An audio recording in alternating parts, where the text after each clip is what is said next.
ওরে বাবারে, উফ। কি হলো, চিৎকার করছো কেন? মানে অত বড় ব্যথা লাগবে না?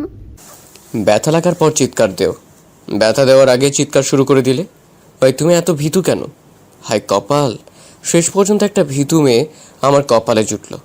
সত্যি বলছি গো, আমার খুব ভয় করছে। ভয় পেলে কি হবে? কি করে বলো? একটা কাজ করো, চোখ বন্ধ করে শুয়ে পড়ো, বাকিটা আমি দেখছি। ওই ওই, তুমি তোমার শরীরের থেকে শার্ট খুলছো কেন? ঠিক কি করতে চাইছো? খুব গরম লাগছে তাই শার্ট খুলছি। কেন, সত্যি করে বলো তো, তুমি ঠিক কিসে ভয় পাচ্ছ? এটাই নাকি? চুপ করো, আমি ভয় পাচ্ছি দুটোই, এটারও আর তুমি যা ভাবছো সেটার। কাছে এসে বলছি, নাহলে এখন কিন্তু খুব খারাপ হয়ে যাবে বলে দিলাম। আশিক, তুমি আমাকে বকছো কেন? বাসর রাতে কি কেউ বকে বকে? তুমি খুব পছা একটা লোক। যাও, তোমার সাথে আর কথাই বলবো না। সুমাইয়া, হচ্ছে এটা কি? বাসরাতে কেউ এমন করে চিৎকার করে? বাসার সবাই শুনতে পাবে, আর একবারও চিৎকার করবে না। চুপচাপ শুয়ে থাকো, আমার কাজ আমাকে করতে দাও। আবার তুমি আমাকে বকছো? তোমার কাজ তো হলো আমাকে ব্যথা দেওয়া। তুমি একদম আমার কাছে আসার চেষ্টা করবে না, তাহলে আমি জোরে জোরে চিৎকার করব, আর বাসার সবাই এসে হাজির হবে, তোমাকে বকে দিয়ে যাবে। কেউ আসবে না জান, আজ যে আমাদের বাসর রাত। তুমি জোরে জোরে চিৎকার দিলে সবাই ধরে নিবে আমরা কিছু একটা করছি। তুমি ব্যথা পাচ্ছ তাই চিৎকার দিচ্ছ। আশিক, তুমি খুব বাজে, কিছু বাজে বাজে কথা তখন থেকে বলে যাচ্ছ। তুমি যদি আর একটু বাজে কথা বলো, তাহলে কিন্তু আমি আমার বাপের বাড়ি চলে যাব। এই না না বউ, তুমি এসব কি বলছো?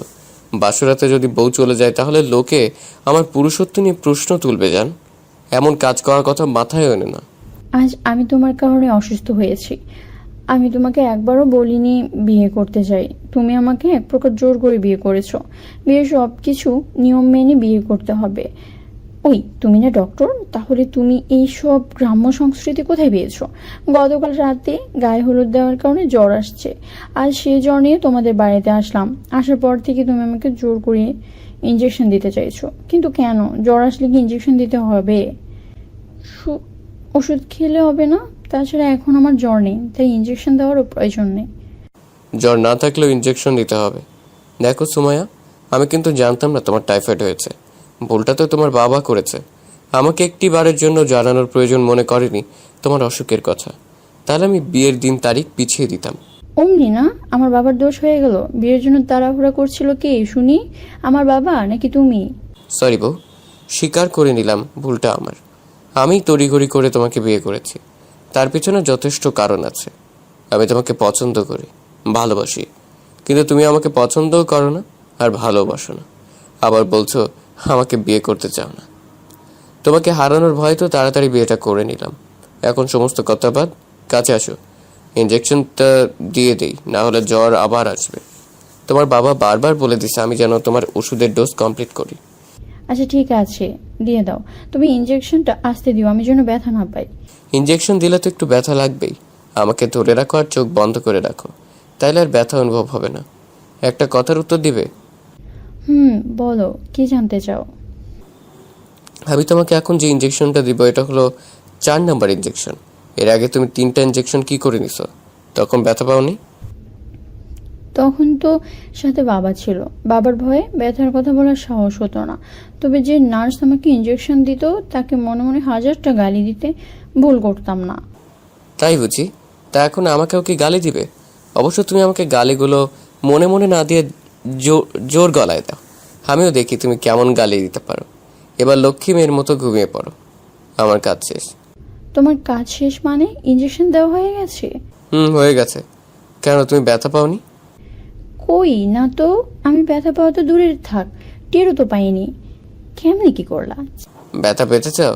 ওকে, ব্যথা তোমাকে এখন দিব না, আগে সুস্থ হও, এরপর তোমাকে আমার ইঞ্জেকশন দিব। তখন ব্যথাও পাবা, সাথে অনেক মজাও পাবো বউ। আমার কপালটাই খারাপ, বাসরাতে বউকে ভালোবাসবো, আদর আদরে পাগল করে দিব, তার কিছুই হলো না। বউ আমার টাইফয়েড বাঁধিয়ে বসে আছে। ছি ছি, কি সব কথা বলছো তুমি? তোমার মুখে কি কিছুই আটকায় না? তুমি এত নির্লজ্জ বেহায়া কেন? আমি নির্লজ্জ বেহায়া? ওকে, আগে সুস্থ হও, তারপর দেখবা আমি কতটা নির্লজ্জ আর বেহায়া হতে পারি। চুপ করবে তুমি? তোমার কথা শুনতে আর ভালো লাগছে না।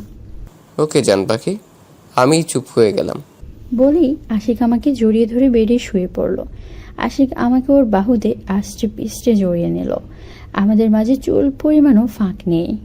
আশিকের এমন জড়িয়ে ধরাতে মনে হচ্ছে আমার দম বন্ধ হয়ে যাবে। আশিক, আশিক শুনছো? এমনভাবে জড়িয়ে ধরলে আমার ঘুম হবে না। একটু আলগোছে ধরো। কোনো আলগোছে ধরা হবে না। আমি আমার বউকে যেভাবে খুশি জড়িয়ে ধরবো, তাতে তোমার কি? হ্যাঁ, আর আমার কষ্ট হচ্ছে, কেন বুঝতে চাইছো না? এভাবে আমার ঘুম আসবে না, তাই আলগোছ ধরতে বলছে। এখন থেকে তোমাকে এভাবেই ঘুমাতে হবে। চোখ বন্ধ করে ঘুমানোর চেষ্টা করো, আর আস্তে আস্তে অভ্যাস হয়ে যাবে।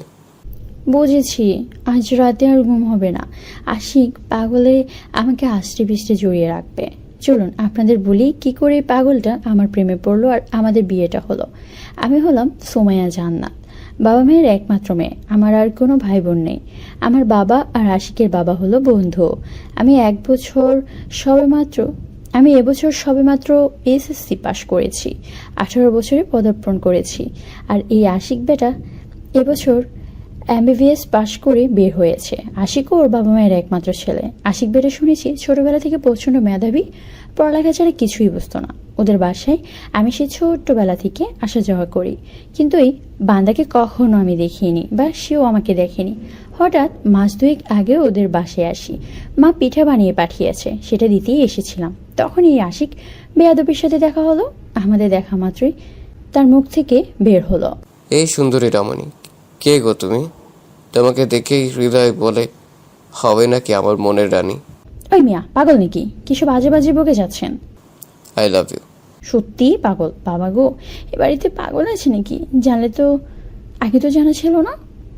এখন থেকে মানে এখন এখান থেকে মানে কেটে পড়াই ভালো। পাগল যদি কামড় দেয়।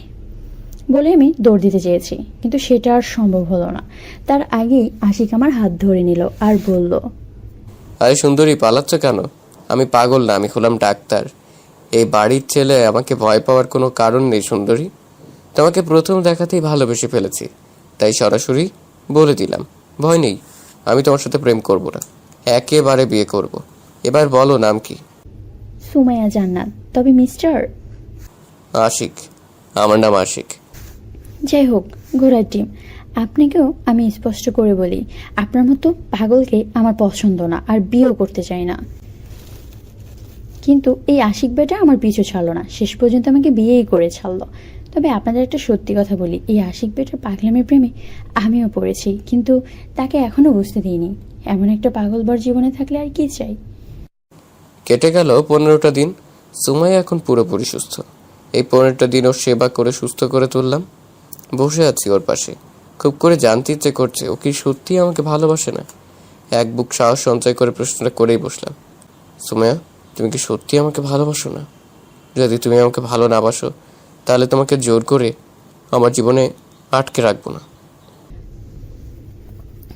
আশিকের এমন প্রশ্নে মেজাজটা পুরো আগুন হয়ে গেল। আমি আশিকের শার্টের কলার চেপে ধরে মুখের কাছে মুখ নিয়ে বললাম, ওই তুমি কি বুদ্ধ? তোমাকে যদি ভালো নাই বাসতাম তাহলে কি বিয়ে করি? ভালোবাসি বলেই তো বিয়ে করেছি তোমাকে। তার মানে তুমি আমাকে ভালোবাসো আগে থেকেই, আর শুধু শুধু আমাকে কষ্ট দিয়ে যেতে? ভালোবাসার কথা মুখে বলতে হবে কেন? তুমি কি চোখের ভাষা বুঝতে পারো না? সরি বউ, আমি বুঝতে পারিনি। যাই হোক, আমাদের বিয়ে হয়েছে 15 দিন হয়ে গেল, এখন পর্যন্ত তোমাকে আপন করে পেলাম না। আজ রাতে কি পারবো তোমাকে আদর করতে? আমি কি তোমায় নিষেধ করেছি? তোমার বউ, তুমি কি করবা না করবা সেটা সম্পূর্ণ তোমার ব্যাপার। তার মানে তুমি গ্রিন সিগন্যাল দিয়ে দিলে? লাভ ইউ জান।